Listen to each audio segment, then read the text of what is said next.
नमस्कार मित्रों, जय माता दी। स्वागत है आप सभी का हमारे YouTube चैनल में।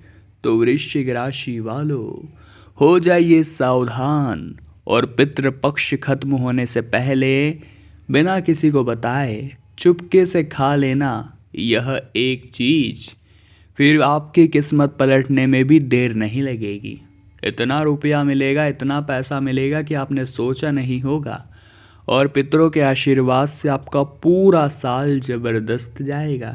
देखिए, साल में होते हैं 365 दिन और 16 श्राद्ध में होते हैं मात्र 16 दिन, जिनमें हमारे पितृ हमारे द्वार आते हैं। वो हमसे अभिलाषा रखते हैं हम उनके लिए कुछ करें, तो यहाँ उन्हें भूलना नहीं है। क्योंकि अगर आपने उन्हें याद किया, उनके निमित्त दान किया, खाने पीने में ध्यान रखा, तो ज़िंदगी स्वर्ग बन सकती है। इतना ध्यान रखिएगा।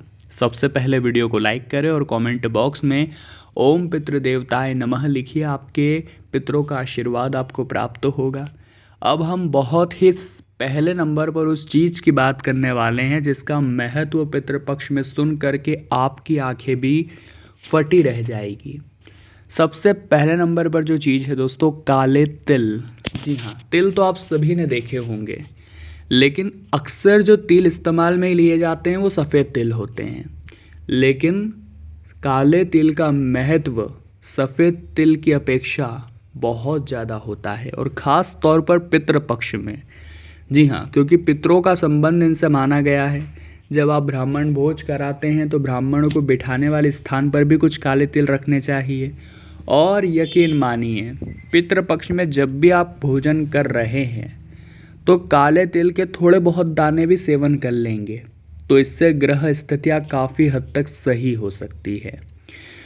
काला तिल भगवान विष्णु को भी अति प्रिय है, और काले तिल के सेवन से व्यक्ति के जीवन में लाभ जरूर होता है, खास तौर पर पितृपक्ष के इन 16 दिनों में। तो आपको भी काले तिल का सेवन सच्चे मन से करना है। और यकीन मानिए, आप बड़ी बड़ी वस्तुओं का दान अगर नहीं कर सकते, आपके पास इतने पैसे नहीं हैं, आपकी इतनी क्षमता नहीं है, तो मात्र एक मुट्ठी काले तिल का दान करके देख लीजिए। ऐसा लाभ होगा कि आपकी ज़िंदगी पलट जाएगी। अगले नंबर पर है दोस्तों दूसरी चीज़, और वो क्या है? खीर पूरी। जी हाँ, जब भी आपके श्राद्ध पक्ष में तिथि आती है उस दिन खीर पूरी ही आप बनाएं, क्योंकि जो खीर है और जो पूरी है उन्हें पितरों का भोजन माना गया है। हमें खीर पूरी को ही प्रायोरिटी देनी चाहिए, उसे ही बनाना चाहिए। वैसे तो अक्सर वही बनाया जाता है, लेकिन बहुत सारे लोग कभी कभी मेहनत करने के चक्कर में, मेहनत करनी पड़ जाएगी, हार्डवर्क करना पड़ जाएगा, इतना खाना कैसे हम बनाएंगे, तो वो कुछ भी छोटा मोटा बना लेते हैं। लेकिन खीर पूरी का जो महत्व है उसे नकारा नहीं जा सकता। अगर उस खीर में थोड़े से काले तिल डाल दिए, थोड़े से, स्वाद न बिगड़े, थोड़े से डालिएगा, और थोड़ा शहद डाल दिया। देखिए, जो शहद है वो भी मीठा पदार्थ है, और उसका महत्व भी पितृपक्ष में ज़बरदस्त है। आप सोच नहीं पाएंगे, आप कल्पना नहीं कर पाएंगे, इतना खास महत्व पितृपक्ष में शहद का होता है। तो बिना किसी को बताए चुपके से 1-2 बूंद या थोड़ा सा शहद आप खीर में डाल दीजिए, और बाद में आप उस खीर का सेवन करिए। लेकिन पहले आप गौ माता को दे दीजिए खाना, श्वान को दे दीजिए, कौवे को दे दीजिए, कीट चींटियों को देकर देवताओं को दे दीजिए। ये जो 5 थालियाँ आप निकालते हैं, इन्हें करके ब्राह्मण भोज करा के बाद में आप खाइए। ऐसी कृपा बरसेगी, ऐसी कृपा बरसेगी कि आपने सोचा नहीं होगा। जी हाँ दोस्तों, पितृपक्ष के दौरान अगर आप गंगा जल का इस्तेमाल करते हैं तो ये भी आपके लिए बहुत ही चौंकाने वाला हो सकता है, क्योंकि गंगा जल को पवित्र करने वाला कहा गया है। लेकिन जो श्राद्ध पक्ष के 16 दिन होते हैं, इनमें गंगा जल का महत्व और भी ज़्यादा बढ़ जाता है। गंगा जल आपको तरह तरह के लाभ इस दौरान देने लगता है, और गंगा जल का भी महत्व इस दौरान बढ़ जाता है। तो आपको सेवन ज़रूर करना चाहिए। अभी तक दोस्तों हमने बात की कि श्राद्ध पक्ष में, पितृपक्ष में, 16 श्राद्ध में किन चीज़ों का सेवन आपको करना चाहिए। लेकिन इससे भी बढ़कर ये जानना ज़रूरी है कि कौन सी चीज़ें नहीं खानी चाहिए, और अब आगे उसी के बारे में चर्चा होगी। और ये सभी चीज़ें आपके होश उड़ाने वाली है, इतनी तो गारंटी है। तो वीडियो के साथ बिल्कुल अंत तक बने रहिए, क्योंकि हम ये तो समझ गए किन चीज़ों को खाना है, लेकिन किन चीज़ों को नहीं खाना है इसका जानना और भी ज़्यादा ज़रूरी है, क्योंकि जाने अनजाने में आप वही चीज़ें खा रहे हैं। तो सबसे पहले नंबर पर जो वस्तु है ज़रा ध्यान दीजिएगा। क्योंकि बहुत सारे लोगों की आदत होती है वो खाने के साथ सलाद खाते हैं। सलाद में आप क्या ऐड करते होंगे? आप उसमें प्याज खाते होंगे, मूली खाते होंगे, गाजर खाते होंगे। लेकिन श्राद्ध पक्ष के दौरान हमें प्याज, मूली और गाजर नहीं खाने चाहिए। इतना आप ध्यान रखिए। मात्र 16 दिनों की बात है, सचेत हो जाइए। दरअसल मूली और गाजर को अशुद्ध माना जाता है, और जो लहसुन प्याज है उनका संबंध भी राहु से होता है। तो पूजा पाठ में जो आप इनका इस्तेमाल करते हैं वो भी वर्जित है। आपको इतना ध्यान रखना होगा कि मात्र 16 दिन की बात है। अगर आदत भी है तो इस आदत को छोड़ दीजिए, वरना ये आदत आपके लिए ही नुकसान लेकर आ जाएगी। अब बहुत सारे घर हैं जहाँ मसूर की दाल बनती होगी, हो सकता है आपके यहाँ भी बनती हो, लेकिन हम आपको बता दें, पितृपक्ष में मसूर की दाल का सेवन नहीं करना चाहिए। बहुत बड़ी जानकारी हम आपको दे रहे हैं ताकि आपका नुकसान न हो। ज्योतिष शास्त्र में मसूर की दाल का संबंध मंगल से माना गया है, और मंगल क्रोध का कारक है। इसलिए पितृपक्ष में मसूर की दाल का सेवन न करें तो ही आपके लिए उचित रहेगा। इसी के साथ दोस्तों एक सब्जी होती है जिसे अरबी की सब्जी कहा जाता है, वो आपके यहाँ भी जरूर बनती होगी। शास्त्रों में अरबी का सेवन पितृपक्ष में वर्जित माना गया है।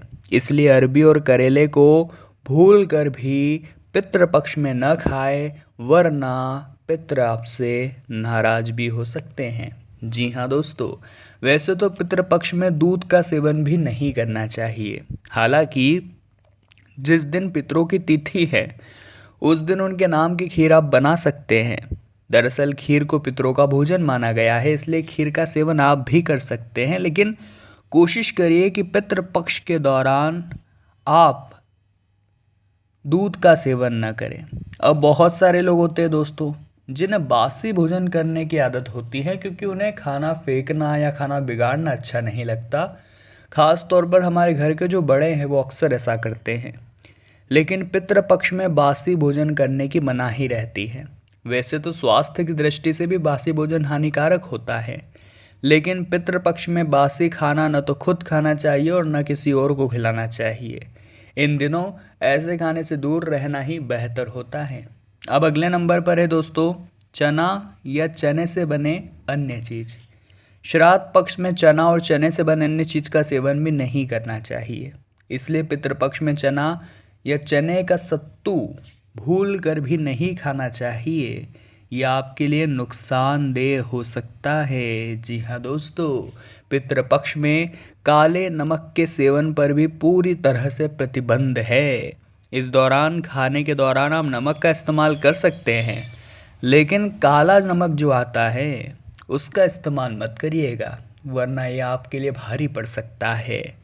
आज की वीडियो में हम आपको ये समझाना चाहते हैं कि पितृपक्ष का महत्व कितना है। बहुत सारे लोग इसकी शक्तियों से, बहुत सारे लोग इसके महत्व से अभी भी परिचित नहीं हैं। वे जो मर्जी वो करते हैं।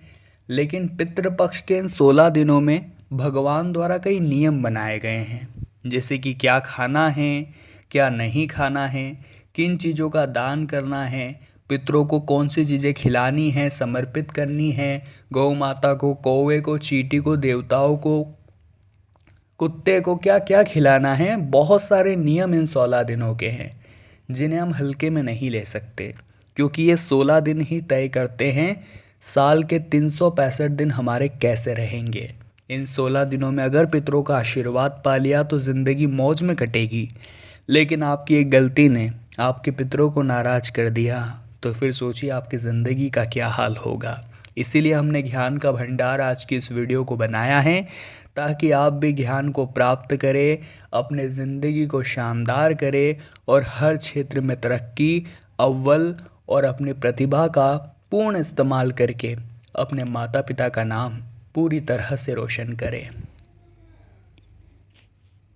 तो वृश्चिक राशि वालों, हम भी आशा करते हैं आज की वीडियो से आपने बहुत कुछ सीखा होगा। अगर वीडियो आपको पसंद आई हो तो लाइक करें, कमेंट बॉक्स में जय माता दी लिखे और हमारे चैनल को सब्सक्राइब करके बेल आइकन को प्रेस कर ले। अभी के लिए आप सभी को बहुत बहुत धन्यवाद।